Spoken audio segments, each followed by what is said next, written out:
All right. So, welcome everybody to the 5th Triathlon Live Talk tonight. And as you can see or can listen to us, we are speaking English. So this is the premiere, the first time that we speak in English, due to a specific reason, because we basically expect another guest from UK. And so therefore we decided to record this one in English. And well, the topic of today's talk or tonight's talk is a pretty specific one, as wearable technology has become more and more famous during the last months. And according to this trend, we have invited Greta Kreuzer from the German-based or Munich-based startup Cosinuss to talk about her products, which is named the Cosinuss One. And so therefore, but before we start the chat, I would give some notes to the audience, to the viewers outside, because we are using a tool named Blab, and Blab loves Twitter. So as long as you're registered or logged into Blab with your Twitter account, you can interact with us. So you can simply raise some questions during the talk by typing /Q. And I'm doing an example right now, /Q, and then your question. I have a question. And then the question pops up, and we try to answer it as soon as possible. As this Blab session will be recorded, after the recording, it will be available as a podcast, as an audio version, and also as a video in our YouTube channel. So I would start with a quick introduction round. So ladies first, Greta, can you introduce yourself briefly, and what's your background and what are you doing?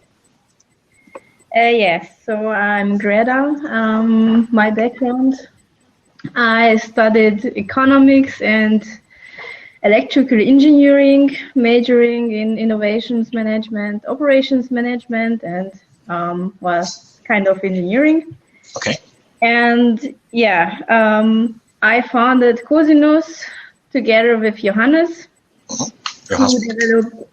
developed the technology of the platform technology of the devices in his PhD thesis at the university,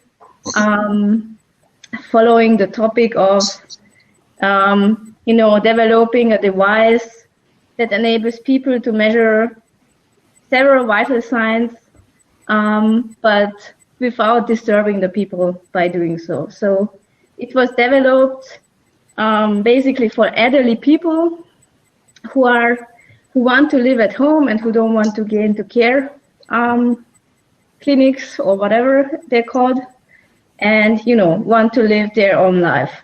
All right. So we kind of have medical roots. It was a medical, not a medical PhD thesis, but I don't know how you call it in English. It's medical engineering or something like that. So it's a kind of a part of engineering. Yes, and we founded Cosinuss in 2011 and developed a few years to come here.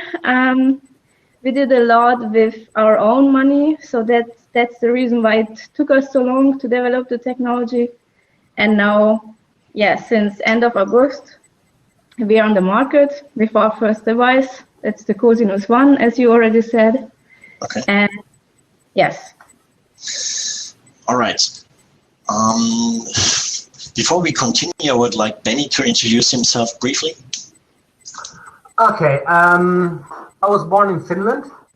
I have about 35 years of experience in sports. Before I got into professional triathlon, we have to take the academic background first. I had a master in international marketing. Then I had an accident which ended my professional triathlon career. And after that, I got a degree in coaching, like a professional coach. and now I've been coaching since 1996. My first introduction to heart rate monitors was 1983 during the European Light Athletics Championships. That was the first time that I saw Polar using a wireless heart rate monitor. Pretty new at that time, and well, just to get the background, I also have some experience in really different kinds of climatic temperatures, like Badwater ultramarathon. I coached there an athlete of mine, and well, of course, cold as well, and that will be a very interesting topic for today, I hope. Okay. All right. Just a brief introduction from my side. My name is Marco. I'm the founder of Triathlon Podcast, which is basically a kind of behind-the-scenes view of the triathlon athlete scene, age groupers as well as professionals and coaches and well, specific companies in the sport. And since I think 2013, I've launched over 70 interviews, all on air. And since October of this year, Benny and I, and also together with Holger Lüning, we came up with the idea to have Triathlon Live Talks using Blab. So here we are now. I can see that Francois still tries to get into, but I would hand over to Greta in order to get some knowledge about her products, the Cosinuss One.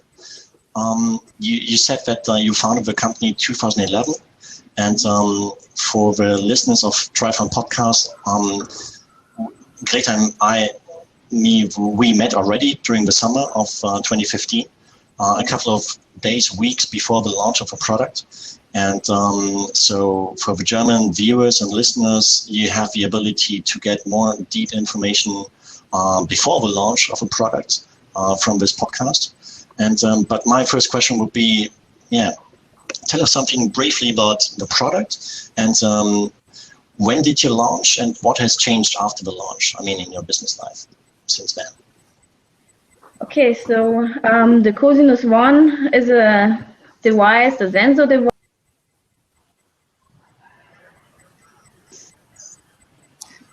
Hey! Oh. Hey.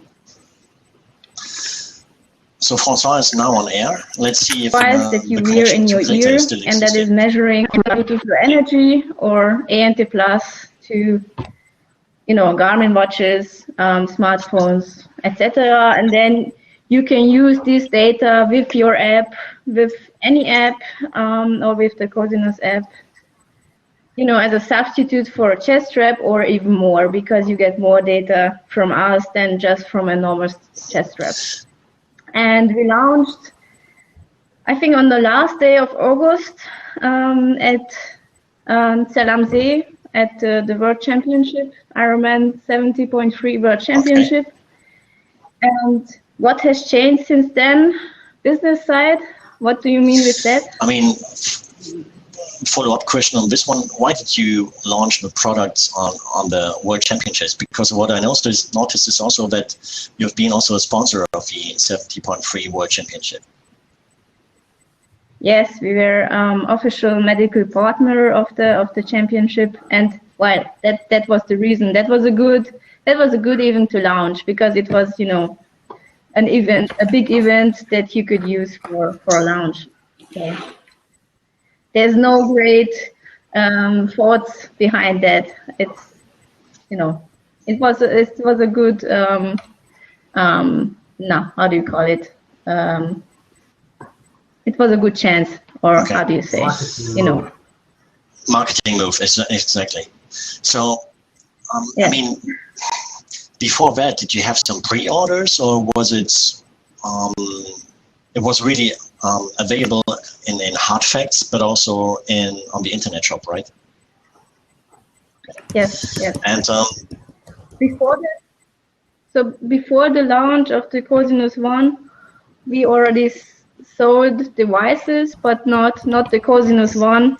Our very first product is a temperature sensor only. So it's only measuring body temperature, but with a higher resolution and a higher accuracy than the one. And this device we sold to universities and research centers because this is unique. There's no other device that can measure body temperature continuously and in a mobile way, so without virus. Because either you are, if you want to measure continuously, then you have some kind of probe somewhere in the body, rectally or in the stomach or wherever. That's a continuous temperature measurement, what is possible today. And if you want to measure, mobile without virus, then you have a fiber thermometer. You can measure one value and then that's it. So there's great interest from research side to have the ability to measure core temperature continuously. But why is it so important? Yeah. Why body temperature is important? I mean, so you're the only players on the market who are focusing on or taking the temperature, the body core temperature into account, or? No, we are not the only product, but we are the only product that enables to stay mobile and measure continuously. So if you go into a clinic, the first thing they do, they measure your body temperature. And if you have the operation or something like that, the one thing that is always monitored is the body temperature, and you always have a probe somewhere in your body. So it is a highly relevant parameter, especially in healthcare, but also in sports, for example. If we talk to sports scientists, we don't have to tell a lot because they all know that body temperature is very important. They all know that there's a connection to heart rate. There's a big connection to performance, but there are not a lot of studies to prove that because there was no ability, no possible way to measure body temperature during activity. So there are a lot of theoretical models that want to somehow prove or tell how the body temperature will behave, but there are not a lot of real studies that really do that. The proof of concept. Hello, Francois. Francois, I see you have audio only. Can you hear us? Can you say something? Yes, I can say something. Do you hear me? Okay, we hear you. Okay, hello. Then let's start with that you introduce yourself, and then we can kind of take it from there. So I'm Francois Li. I'm a sports scientist at the University of Birmingham in UK in England. And in triathlon, I've done my first triathlon a long time ago, but I'm still participating in all sorts of distance. Mm-hmm. What I was thinking of when we are listening to Greta now and Cosinuss one is that of course heart rate, we know heart rate, you have your training zones, you have heart rate variability, you have the stress, you have recovery rates, you have all kinds of tools what you can use taking these measurements into account. Now we have suddenly a new thing, body temperature. Of course, it's operating in a very narrow segment, let's say 37 to 38 or 36 to 39. Can you talk to us a little bit about your experience, your knowledge, your thoughts? What kind of possibilities are there to use this kind of information now? I mean, the trend of monitoring the body function is increasing. As you mentioned, the heart rate was the first one, but it's really going in this direction. And we know the importance of central regulation of temperature, but we usually have no means. And as Greta said, we can do that in laboratories, but it's very invasive. It's usually a probe in the body, or it's not continuous system. And for training and racing, I think there is quite a lot of potential there. And in particular, trying to decipher people. A lot of the time, people are going to race in a hot environment, but they are training in cool environments. And so being able to adapt to the heat is an important factor.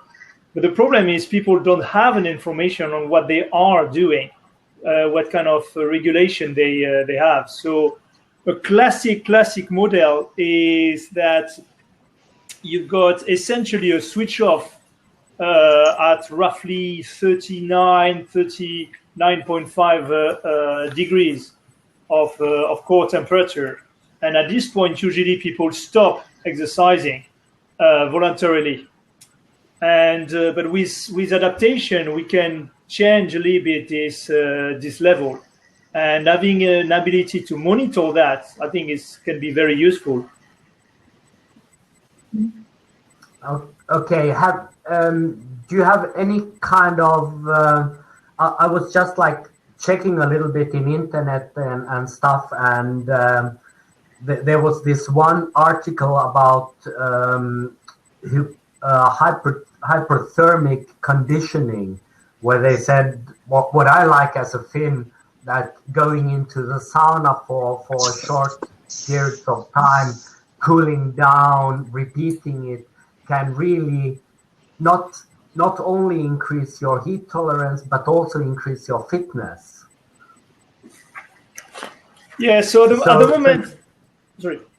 Yeah, go ahead. Yeah, so is there like, when you are doing, in Germany they call it a braten. If you're putting a meat in the oven, you put the temperature thermometer into the meat and see when it's done. Could you do the same, like putting the Cosinuss in the ear and then staying in the sauna until it's 39 degrees, then cooling off? I mean, using it kind of like a heart rate monitor. First, yeah. Francois, and then I would like to hear what Greta is saying to that. So I'm not the sports scientist, but what I heard, I think the important information will be not the absolute value, how high is it? It will be the how long am I on 38 degrees, 49 degrees, and because it's connected to hydration and how long my body is already trying to cool me down, and that's what's somehow connected to performance, because you have to cool down. So that's something that your body does because it wants to live. It's really a process that you can't stop, because your body wants to keep you alive, or I don't know how to call it. And at some point of time, your performance will break down because the body has to put all the power into cooling. So that's the direction we want to turn our studies, our research, is just to have some kind of analysis to be able to tell you in what section or in what temperature and time you can be before your performance breaks down. So I mean, Francois, you can explain it better than me, but that's kind of the direction we want to go. And yes, it's not something that we can do today or tomorrow. It's a longer process, but I think temperature can really improve exercise and really can improve also the health conditions and prevent some injuries that are happening today. Yeah. So no, absolutely. You're right, Greta. I like your analogy, Benny, of cooking somebody and just see what happens. That's a Swedish insider. Come on. Yeah, it's pre-Christmas, but for the turkey. But I think there are different things that we can do. There is a range of things. If we just talk about sport, not the health side, but just pure sport. One is to monitor how you adapt and acclimatize to heat.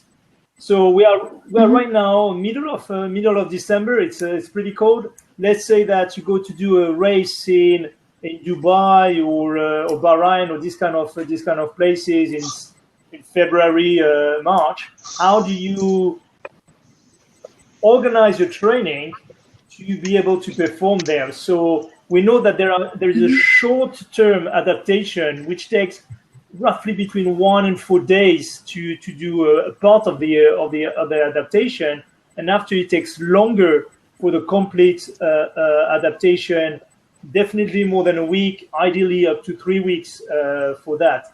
But being able to monitor what is happening during your training, I think it's a very, very valuable tool.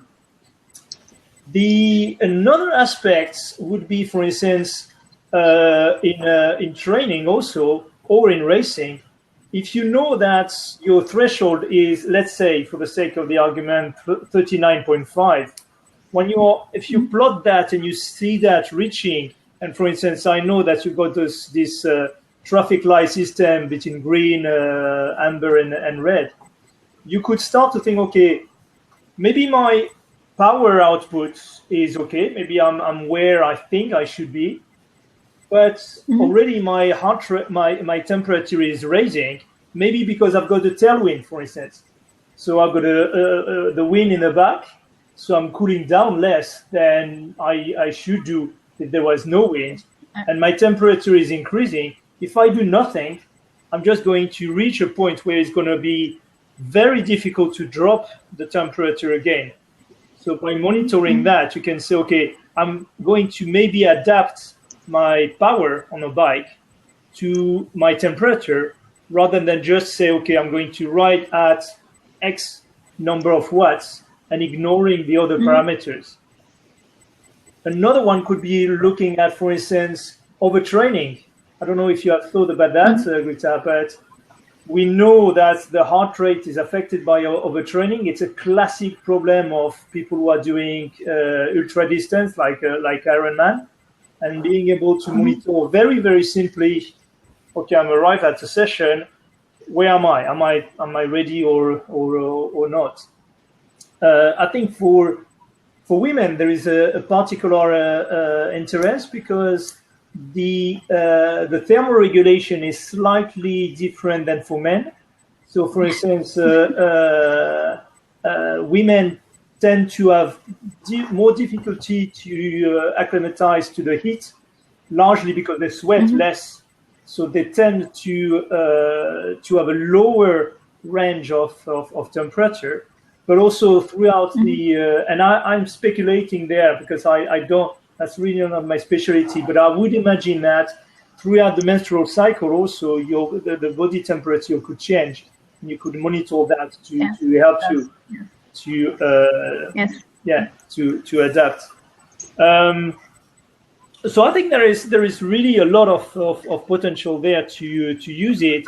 And as you know, in history we used only the heart rate, but the heart rate, as Greta said, fluctuates with different things. One of them is temperature, one of them is dehydration, but core temperature also is affected by, of course, primarily the environment, the environment temperature, but also just the cooling down effect of the wind, in particular on the bike, by hydration also. If you start to dehydrate, you tend to overheat also. So it's one more parameter, but it's not always a very, very simple brute force parameter where you can say, okay, at 39, I start to slow down. Yeah, exactly. It may mean that if my temperature increases, I may need to drink more, not necessarily to drop the power. Okay, I see your comparison with the warning lights. That's very good. Like a Formula One racer, he has all his gadgets, and if the temperature is going too high, there might be several different reasons. That's very good. That's what I can understand. You mentioned acclimatization. Now, does that mean that when I'm not acclimatized to heat, I can only go to 39 degrees before I get tired, and when you are really well acclimatized, you can go to 40? Or does it mean that when I'm well acclimatized, I can push at 39 instead of 350 watts, the same amount or something like that? Yeah, it's the first case. If you take somebody who is not acclimatized at all, they will stop for the same relative effort earlier than a person who is acclimatized. So even 39 is very high for somebody who is not acclimatized at all, and it could be easily 38 degrees there. But the nice thing with acclimatization is that you can do it. Ideally, there is I will recommend the readers to go to. There is the journal, the British Journal of Medicine in Sport, which had a consensus paper explaining the different protocols of heat acclimatization, and it's a free paper, so everybody can go and read it. We can put it on the website later on. And essentially, you can adapt by short bouts of exercise, because one of the nice things is once you have been acclimatized once, you lose, of course, when you stop, but you regain it faster. So once you have been acclimatized once, you can your body essentially memorize, okay, there is something which is happening, I need to change things.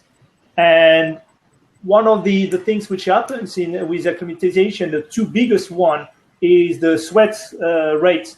By sweating more, we exude more temperature, and with evaporation, we lose temperature through the skin.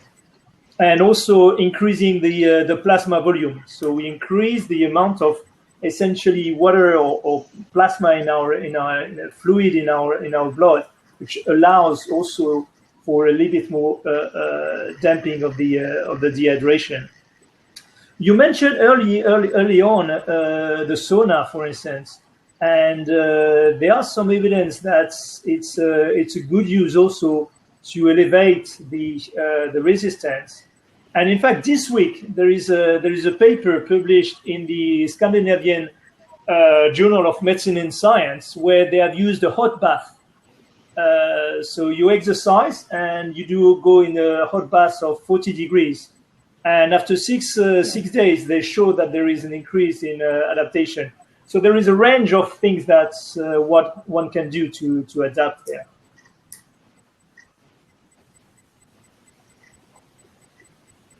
Marco? Well, I mean, Cosinuss has some testimonials. For instance, from a female side, the German pro athlete Anja Beranek, and also recently announced that Jan Frodeno from a male professional side joined their team as a testimony. So what is Anja saying about the product when it comes to adaptation? What kind of support? Well, Anja says she's very happy that she doesn't have to wear the chest strap. So that's the first thing. That's the first reason that everybody knows at once. That's, by the way, the same that Jan is saying. But Jan is still very, very interested in the temperature. So Jan knows that body temperature is highly relevant for him. He already is, somehow using it in some way. He is really so he can't monitor it until now, but he is, always choosing his racing dress or whatever with the thought behind, is it, reflecting sunlight, or is it absorbing sunlight? Is it going to be warm or not warm?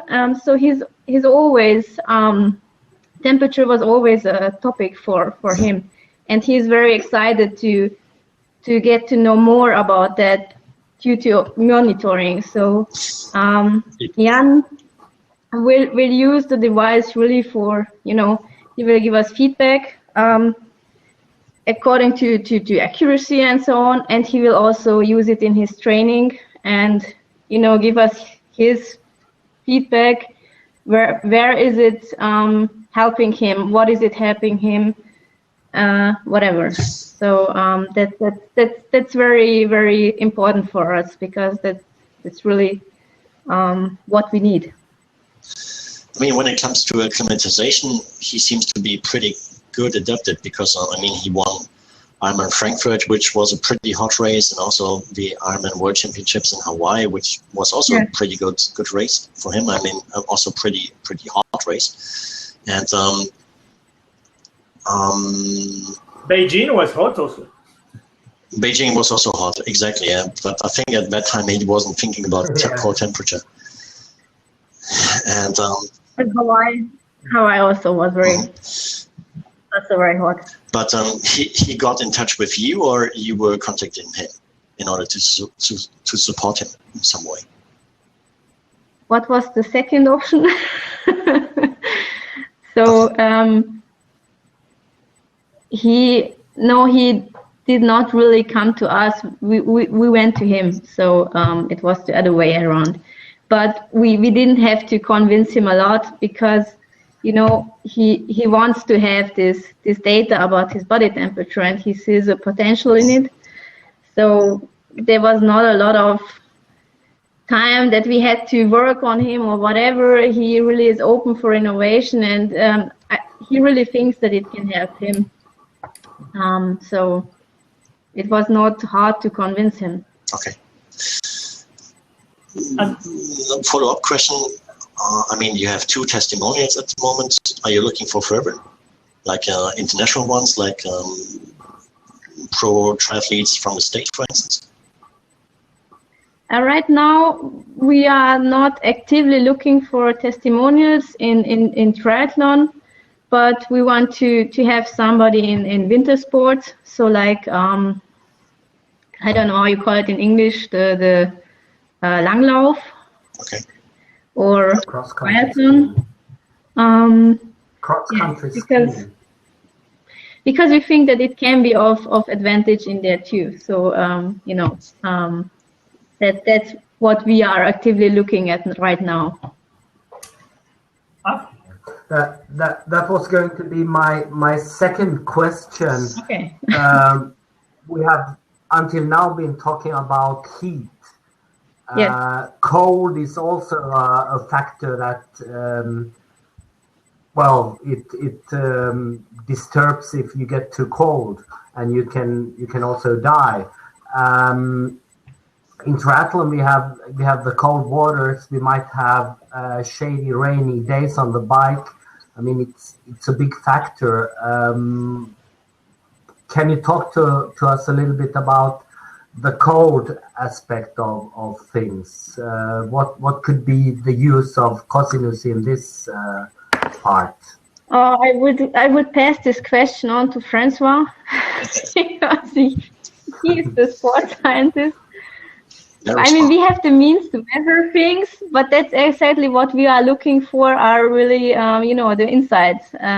We have the data, but we don't have the insights, and that's what we are doing with sports scientists like Francois, for example, to get these insights. And yes, so yeah, the cold is interesting, Benny, because to a certain extent with the heat, people are probably more used to perceive a hyperthermia, elevation of temperature. The hypothermia is maybe to a certain extent more dangerous because you don't really feel it, and it takes a long time to set in. But when it's set in, you lose also the ability to, essentially, if the temperature is very high, the best thing to do usually is to stop exercising. Yeah, we produce a heat when our muscle are contracting. Roughly 80% of the energy is transformed in heat. So if we stop exercising, usually the temperature is dropping. So except if we really push ourselves, hypothermia is not the biggest problem.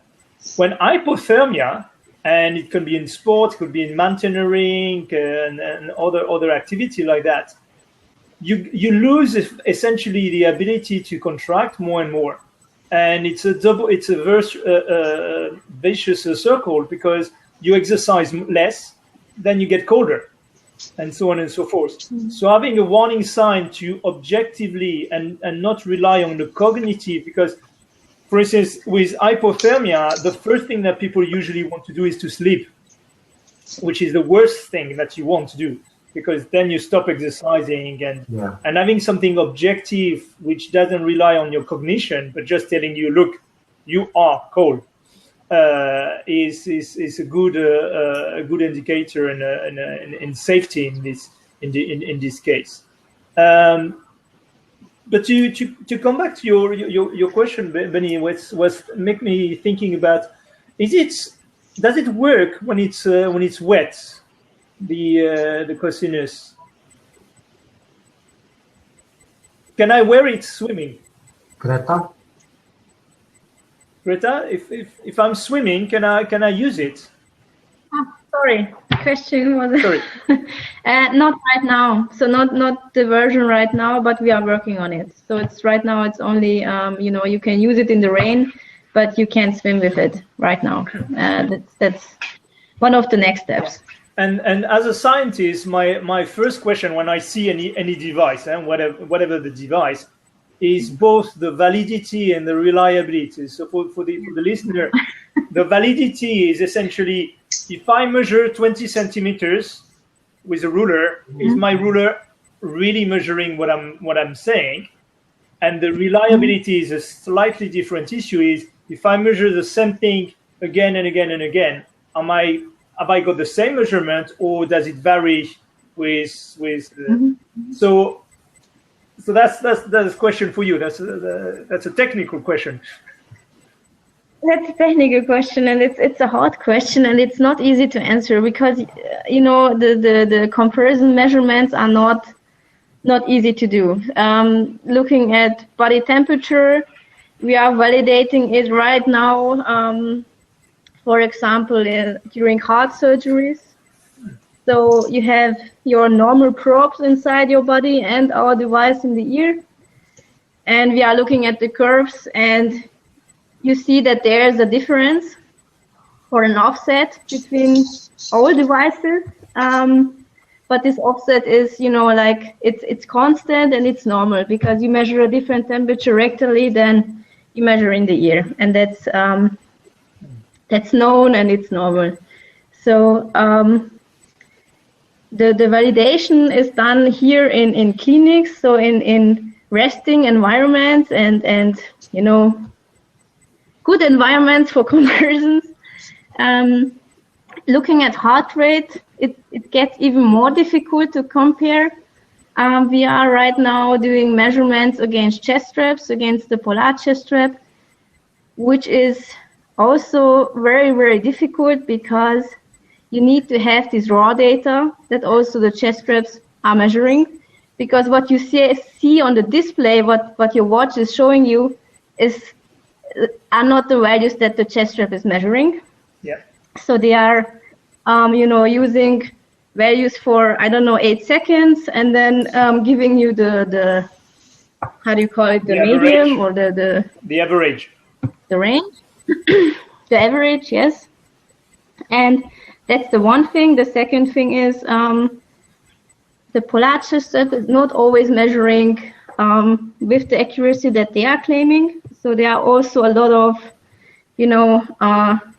how do you call it, when it's really jumping, it can be true.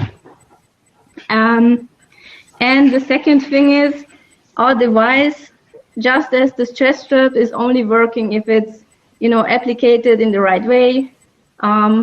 It will not work with everybody because the ear is from everybody individually different. So there are people where the device works very, very good. There are people where it's not working, where we can do whatever we want, it will not work.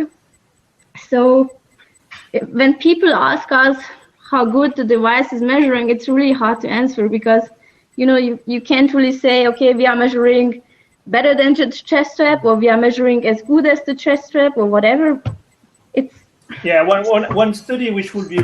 But we are doing these measurements. So, of course, we are doing them, and we can claim that we measure as good as the chest straps if the sensor is the right size and applicated in the right way. So it also means that you offer some different sizes of the Cosinuss one? Yes, that's the most difficult part of the whole thing. We have different sizes, and if you don't have the right size, if the device is not right in your ear, then it's not working, of course. And then, we have to tell the people, okay, try another size. And maybe we don't even know if you need a larger one or a smaller one. So yeah, sure. It's kind of a tricky problem we have right now. And we also can tell you before we see you what size you will need. Sure. So that's still a problem. Yes. How is the distribution working now?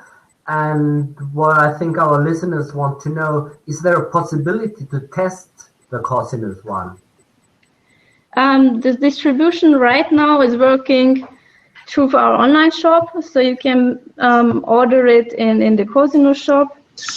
What's a website address for this?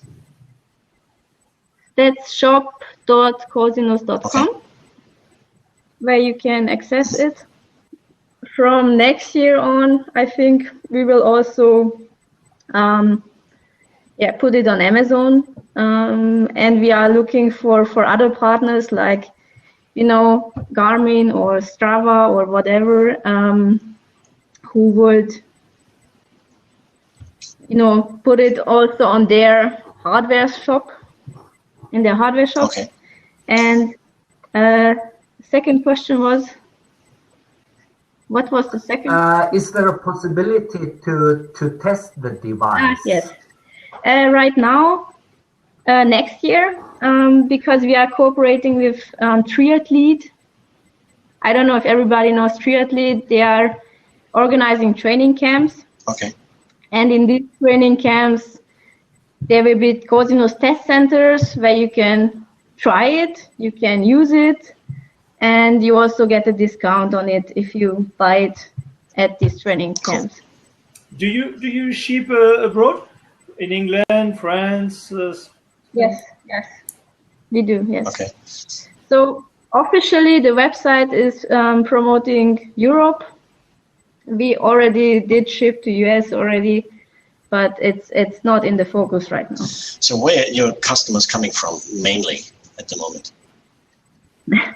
Mainly Germany, Switzerland. I think that's the two main countries. And you also said that, I got the understanding that it works properly with Garmin products still, or already, or in the future? Already. So the very, very first devices that were for sale did only have Bluetooth connection. Right now, we already have the devices that have both connections. So you can either use ANT Plus or Bluetooth. Okay. Both of them are not working at the same time. That's an important thing, but because this makes a lot of errors trying to use it. Then it says it's not connecting. Mostly the problem is because it's already connected to another device. Sure. Because first we send both protocols and we are looking for devices on the one side and on the other side. And if the one is connected, you can't use the other one. Okay. Because I was asking, you mentioned the app, the Cosinuss app as well. Yep. And when I use an app, I have always, the limiting factor is the smartphone battery. And yes. as long as you have a fully, properly loaded smartphone, it's not an issue. But if it's only 20 or 30%, that's a big one. So well, our app is very, very basically, so it has several reasons. First one, we didn't even want to develop an app. We didn't want it, but there's no other app out there that can receive data about body temperature. So we kind of had to develop an app, and we wanted an app that you can use for your exercise. So it has the basic things, but it has nothing really special on it. So I think it's not using a lot of power. Okay. And the device itself, the battery, how long does it last? Right now, we claim 10 hours. Jan gave us the feedback that with him it only lasted 6.5 hours. So this is a process. We are working on it. The device is getting better, and everybody who already has a device can update it to the next level. So we give these updates for free through the app, and we are getting better. We are not perfect right now, but we are working on it. And can I connect the device with the computer via connecting? Well, with Bluetooth, you can connect it without problem. Also with a cable, to plug it into? You can use a USB cable and connect it. So you have a normal micro USB side and a USB side. You can connect it, and you can also, charge your device that way. Cool. Okay. If the device lasts for 10 hours, it's good for Jan Frodeno in Hawaii. Francois, if we're gonna race in Nice next year, it will be tight. It will be tight. You guys have to train more.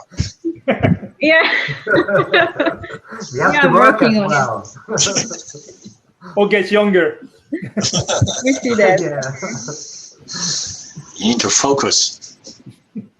Yeah. Oh, cool. Okay. All right. Any further questions? I mean, from maybe some questions from the audience, from the viewers, because as I explained at the beginning of the chat, you can simply raise a question by /Q, and then type in your question. And because we're here, and it's a great opportunity for you guys to raise some questions if you have some.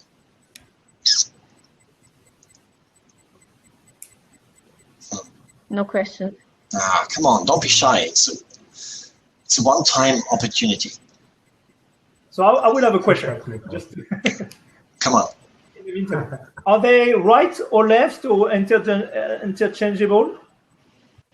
So you can turn the head of it. So you can essentially use it in the right or the left ear, but we recommend to use it in the right ear because you have the LED and the photodiode on the silicone cap, and it's positioned in a better way if you have it on the right side than on the left side. Okay. And I assume that you offer a bright range of colors, right? What? I assume that you offer a bright range of colors. Yes. Right now it's not that bright. We have black and blue, and the pink edition from Anya. Okay. So we have 3 colors right now. We all dress in black, so that's fine. Okay, that's cool. We should order pink. You mentioned the necessity to have the right size. How do you know you need small, medium, or large? How do we do what? You mentioned it's important that it's the right size. Now, how do you know which size to order? Well, right now it's a try and error process. So you buy one and try it, and if it's not working, then you try another size. We don't know any better way to do that, and we are working on a solution to make these caps exchangeable. but it's not. We are not there right now. So right now, you really simply have to try and tell us if it's working or not, and if it's not, then you get a different size, and we do that free of charge. So because we know that that's a weakness. Okay. I can suggest an option. Yes. You know, for when you don't want to block the noise, when you use earplugs, some of them are moldable. So you put them in your ear and they just change shape. If you ask the user to do that, take it out, measure it, and I should give you a ballpark figure of the size that they need. Mm-hmm. And where do you get such a mold? I can give you a brand that's I use when I'm in a noisy environment, so I can send you that. Yeah. Cool. Yeah, we try that. Because another option would be to have something that the user mold themselves. So for instance, when people with hearing problems, they have some thermoplastic, and yes. it could be an option also to do that. I don't know. I'm not an engineer. Yes, we looked at this one. I don't know exactly why we're not doing it, but we are kind of coming from the hearing aid side. Okay, so and our very, very first prototypes were hearing aids, just putting our technology inside it. So, but I'm not the engineering side either. So, but we know of that possibility. Yeah. I would have a last one because I mean we are at the end of 2015 now. What's in the pipeline for 2016? I mean, you mentioned already one idea that you want to make the Cosinuss One available also in the water. But I mean, I could imagine that a couple of customers, they would like to have a product also with the ability to listen to music while they're training, for instance. Yes, I imagine that too. Yes, of course. We'll come, we'll do. Yes. Okay. But I don't want to say more to that. So we can expect you in some training camps in Europe next year, also on some expos? Yes. Okay. Like expo, like where the traditional expos like ISPO, FIBO, Medica, because we are always medical. Maybe the Eurobike. I'm not sure about that right now. And from Ironman side, very, very probably the challenge in road again. Frankfurt, Ironman Frankfurt. Yep. We are not set on that right now, but we will be there, yeah. Okay. And right. Francois, I'd like to know, what are your athletic goals for next year? We met this year in Örkelö in Sweden. What are you going to do next year? Mine? Your. Well, you go ahead. No. Just answer that. I was talking about Francois, yeah. Yeah, I've got a chance to do the Norseman this year. So I will do this triathlon up in Norway. I'm doing the Engadin, the swim run in Engadin. So that's guaranteed. That's set. Otherwise, I would probably do Ironman Nice, a nice hot Ironman to try the temperature regulation. It's a good one for that. Probably a couple of other swim runs, Otilo, if I can qualify, that would be great again, and some trail running. So a mixture of swim, triathlon, swim running, and some trails. Hey Francois, I mean the Ironman Nice, we expect you to be below 10 hours wearing a Cosinuss. I think I can confidently say that I can swim in less than 10 hours. That's cool. Even the marathon, I think I can do the marathon in less than 10 hours. Deal. Cool. All right. Any further questions, comments? So where can the audience get some information on the Cosinuss in order to follow up? What's the website address? Yeah, it's www.cosinuss.com, Okay. and you get all the information you need. Also access to the shop, and I think. Or you drop us a message on Facebook or Twitter or Google Plus. Cool. We try to answer it as fast as we can. So, but you know, we are not a huge company. We don't have the huge resources. So maybe sometime it takes 1 or 2 days to answer some questions. Sure. So I would say it's a good idea for a Christmas present. Well, we have a little problem with Delivery. Production delivery. So we try to deliver all the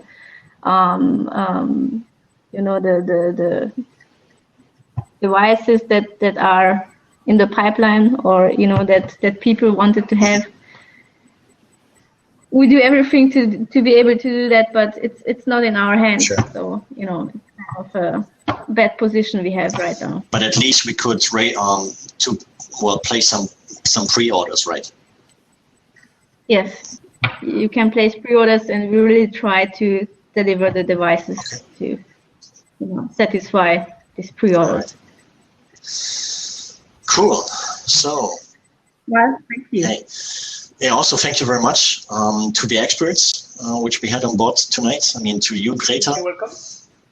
To you, Francois. Thank you, Francois. Thank you for. I would like to connect. I would like to connect with you and. Yeah. I'm sure. Talk. I'm sure Marco and Bennie can exchange our emails. Yeah, for sure. And thank you for having me. That was very interesting. Sorry for not speaking German. That's all right.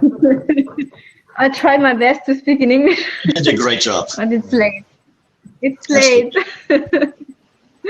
So also thank you very much to the viewers outside, to the listeners. And as I said at the beginning, this session has been recorded. So the recording will be available pretty soon after this session on YouTube, on the YouTube channel of Triathlon Podcast in this case. It will be available as a podcast as well on Triathlon Pod. It will be available on, if you want to join us, you can, or if you want to stay in touch with Triathlon Live Talk, you can simply join our Facebook group. It's named simply Triathlon Live Talk. And you can follow us on Twitter, on the Triathlon, or on the Twitter account names, which you can see here on the screen. And we would like to see you all during the next, or in one of the next future sessions. I think the next one maybe will be next week, Wednesday, one day before Christmas.